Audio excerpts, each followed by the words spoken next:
While everyone's focused on the vice presidential debate, I'm making this video on Tuesday right beforehand, and yes, I will break that down on Wednesday night's stream, but there was another probably more consequential debate right here in Montana on Monday night, in the race for one of the state's U.S. Senate seats. Edit and update. Well, at least I didn't think the VP debate would matter much, until Tim Walz sweat what little is left of his balls off, explaining how he's tight with Adam Lanza. Yeah, I sat in that office with those Sandy Hook parents. I've become friends with school shooters. So maybe this is actually the rare VP debate that matters, but I digress. Back to the Montana Senate race. Incumbent Democrat Jon Tester is lagging behind Republican challenger Navy SEAL vet and Bozeman businessman Tim Sheehy, and outsiders who normally only see Montana through either an airplane window or a Yellowstone TV scene. There are some natural questions about that scenario. Why is this race so consequential? And how does a red state that votes Republican for president by a nearly 20-point margin keep re-electing a Schumer minion to the Senate? The race is consequential because it's the strongest path to Republicans taking control of the Senate. The current Senate is a 51-49 Democrat majority. Democrats aren't seriously challenging to try to keep Joe Manchin's seat in West Virginia after his upcoming retirement, so there's one flip to 50-50. And if Republicans can oust Jon Tester, well, there's their 51st seat. So barring any surprise Republican to Democrat flips, the strongest possibility being Ted Cruz in Texas, which isn't likely, but the polling is close, Montana will be the Republican path to Senate control. As to how Jon Tester has lasted nearly 2 decades in the Senate from this state, well, that's a more complicated question, but at least in my opinion, it has a lot to do with the guy being even more chameleonic than the shapeshifter queen herself, Kamala Harris. Every ad you see is, "I'm Jon Tester, and I love guns so much that I drive around with a rifle mounted in my rear truck window." Even though I vote with Democrats for gun control, just like 90+% of the votes on everything else. I'm Jon Tester, and I'm very big on border security. Suddenly now, after years of not caring at all, because now I have to care because it's crucial to my re-election campaign. Jon Tester knows defending Montana starts with securing the border. I'm Jon Tester, and I will bring costs down. With the influx of extreme wealth changing our state, we trust Jon to stop rising costs and protect the Montana we love. Even though I've been in power throughout the worst inflationary cycle in decades, and personally voted for all of the massive federal spending bills and COVID restriction nonsense that fueled it. Jon Tester is a barely walking contradiction, a laboriously lumbering contradiction, or maybe he's about to go into labor, actually. When is he due? I don't speak badly about somebody's physical disability, but he's got the biggest stomach I have ever seen. I have never seen a stomach like that. But the point isn't just that he's large, it's how he got so large. Jon Tester is an actual fat cat lecturing the rest of us about responsibility with money while Americans struggle with the cost of groceries. This guy has been gorging on DC fat for 3 terms now, a point on which Sheehy hit him during the debate. Well, Senator Tester knows all about backroom meetings. He's been taking them for 20 years as the number one recipient of lobbyist cash. Most transparent the number one recipient of lobbyist cash in the whole country. Of all candidates, number one. So if you want to talk about backroom meetings, while I was fighting in Afghanistan, he was eating lobbyist steak in D.C. I think he may be eating some emergency Ozempic, actually. Just my guess, because the weight is finally starting to fall off Jon Tester, and I'm very comfortable speculating that hard work is not the cause, no matter how many videos he shows of him farming while his wife holds a gun. No, that is not his brother. And there are a few other factors that keep Jon Tester competitive as well.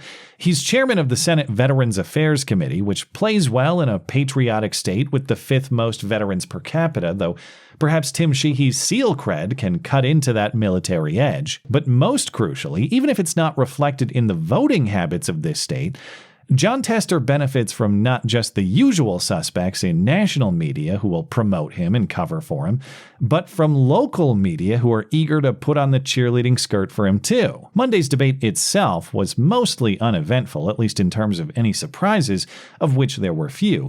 It was mostly the same as current presidential politics, actually. Sure, everything sucks right now, but watch out. my opponent might not let you kill your kids anymore. And the way things are going, you're really going to want that option. Tim Sheehy has called abortion terrible and murder. That doesn't sound to me like he's supporting the woman to make that decision. The fact of the matter is that this is fundamental to who we are as Montanans. And of course, an incumbent telling a challenger that somehow government policy failures are his fault, even though he's totally out of government power. We had a solution. It was there. It could still be passed. Well, it won't be passed now till after the election, but it needs to be passed. And it could have been passed 6 or 8 months ago. But the bottom line is, Tim Sheehy, before it was even released to read, said, nope, not going to support that because his party bosses told him that's what you need to do. Well, it's remarkable. According to Senator Tester, it's my fault a Senate bill didn't pass when it wasn't even a senator. Apparently, I've also sold our public lands in the last week and closed our hospitals. It's amazing how much influence I have for not being a senator. You're running for the office, Tim. Your statements matter. But as silly as those exchanges were, it was actually the end of the debate that made me smirk the most. The PBS moderators assured the audience stand by for rigorous, impartial fact-checking from the University of Montana journalism students. And just a reminder, the University of Montana School of Journalism students are fact-checking tonight's debate, and that will be available sometime on the web soon. Yes, I'm sure the Missoula College kids will set the record straight fairly. Just as straight as the guy they send to the state capitol to represent them. You may remember this dude, Zoe Zephyr, spelled Zooey, which I think is the more appropriate pronunciation considering that's exactly what he turned our legislature into, a zoo. He said if you don't want to chop up kids with gender transition surgeries, then you have blood on your hands. I hope the next time there's an invocation, when you bow your heads in prayer, you see the blood on your hands. Yeah, well, if you're so concerned about bloodshed, Zooey, why don't you put that knife down and we'll talk about it. But as soon as the debate ended, on local news, there was a fact check that demonstrated exactly why these journalism students probably can't be trusted, even upon graduation and the acquisition of a real job in the field anyway. This segment aired right after the event, so the debate fact checks themselves weren't in yet, but the coverage instead focused on an ad from a Republican super PAC called the Senate Leadership Fund. And this ad made 3 claims. John Tester voted to let men into women's sports. He's become another DC liberal, voting to let biological men compete in girls' sports. Tester voted to exclude white farmers from federal benefits on account of their race. Tester voted for the Biden-Harris farm program that excluded white Montana farmers just because they are white. And Tester voted for amnesty for millions of illegal immigrants. Tester even voted to give amnesty to millions of illegals. That would give them your Medicare and Social Security. Now, whatever skepticism you may rightly have about those claims, they have citations listed within the ad itself. Each claim references a roll call vote in the Senate you can look up and evaluate. And yet, wow, 3 for 3, according to local journalist man, all the claims are false. We label this statement as false, and we rate this statement as mostly false, and it needs a heavy amount of context. We rate this statement as false. But it's not just the ratings that are laughable, it's the explanations.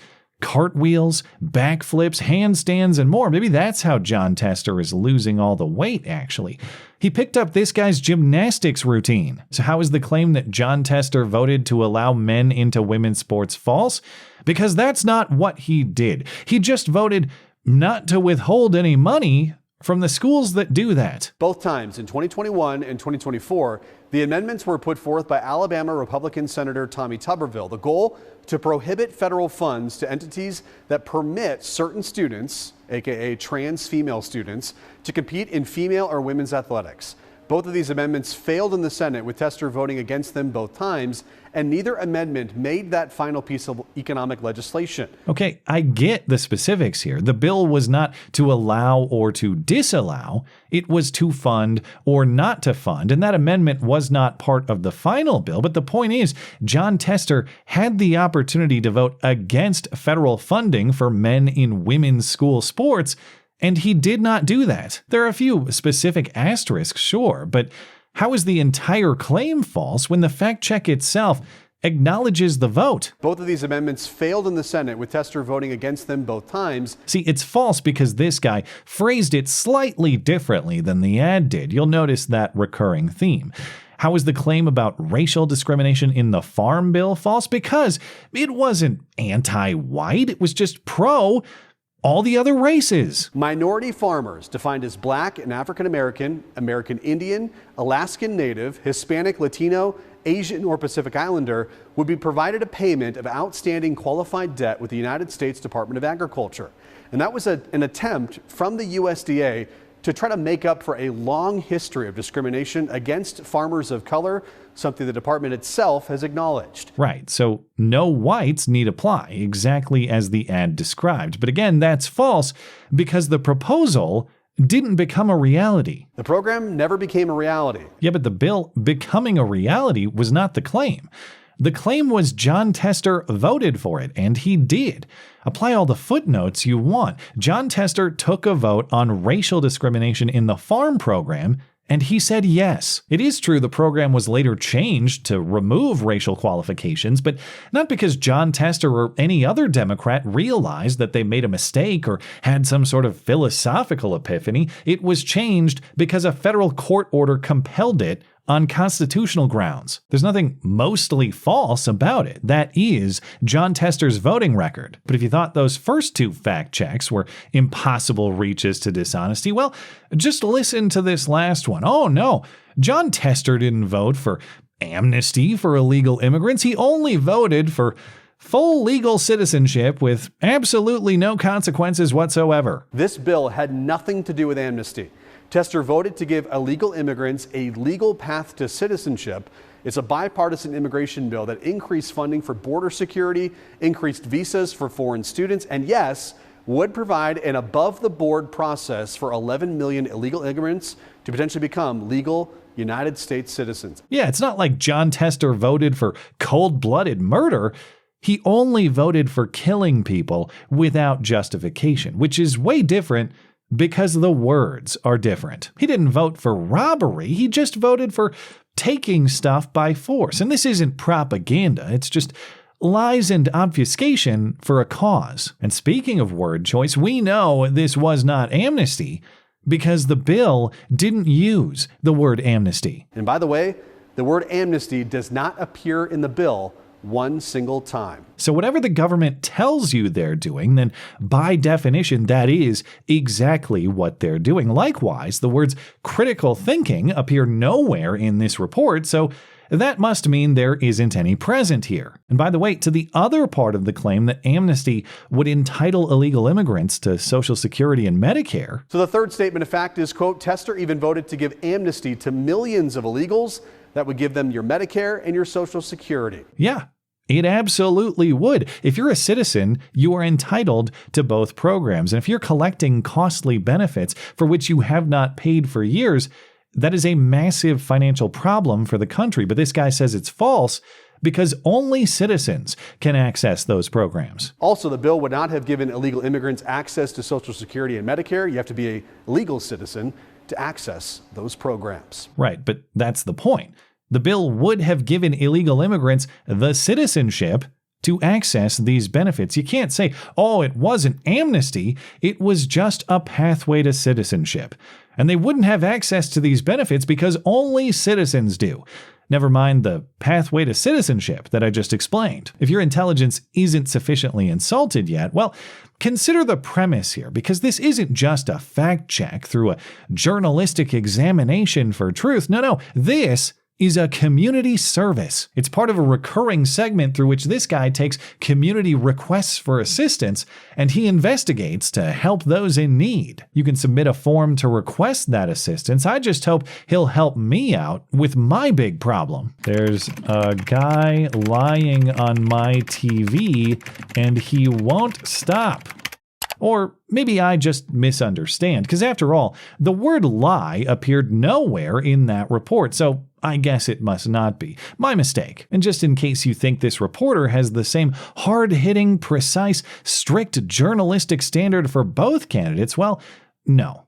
It is amazing how cleanly partisan the truth actually is, because as part of this same segment, Jon Tester put out an ad that says Jon Tester is awesome, and wow, that claim is verified, fact-checked, true. Overall, folks, the claims in this advertisement for Senator Jon Tester have been truth-tracked, and they are all factual. This is the guy who puts a stop to scams, supposedly. Is he doing community service, or should he be sentenced to it instead? And yeah, First Amendment, free press, actual foundation of the country. Seriously speaking, I of course agree. I'm just asking, consistent with the logic here, is it really jail if we just call it involuntary confinement instead? Thanks as always for listening and for supporting this channel. Always appreciate that thoughtful discussion down below, and especially over on X. That is at ML Christiansen. You're always welcome to coming out and chat in my live streams. Those are live on Wednesday and Sunday nights. Looking forward to it. Goodbye.